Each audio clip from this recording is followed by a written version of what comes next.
For tickets and showtimes, go to fathomevents.com.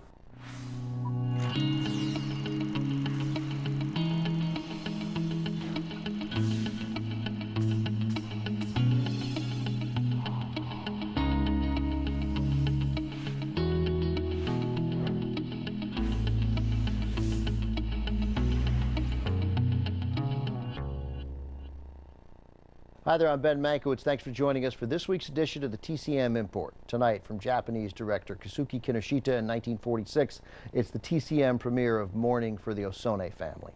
This is the story of a Japanese family torn apart by World War II, and it begins during the holiday season. Through the family, we get a glimpse at the manner of thinking that got Japan into the war, and we soon learn the price the Japanese people paid as a result.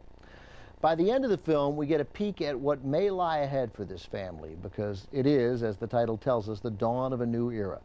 This was one of the first feature films to come out of Japan after the war, and among the first to deal so frankly with the trauma of a nation trying to come to terms with its role in what had just happened.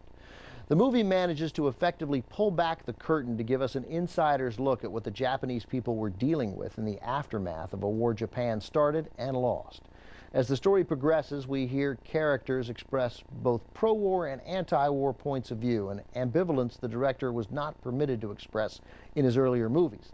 After a brief stint in the Army, Kinoshita began making movies during the war, directing propaganda films to promote Japanese patriotism and celebrate the nation's victories. But now the war was over. Kinoshita was free to explore more honest points of view.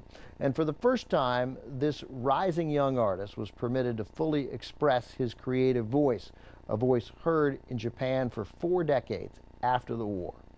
From 1946, here's the TCM premiere of Mourning for the Osone Family.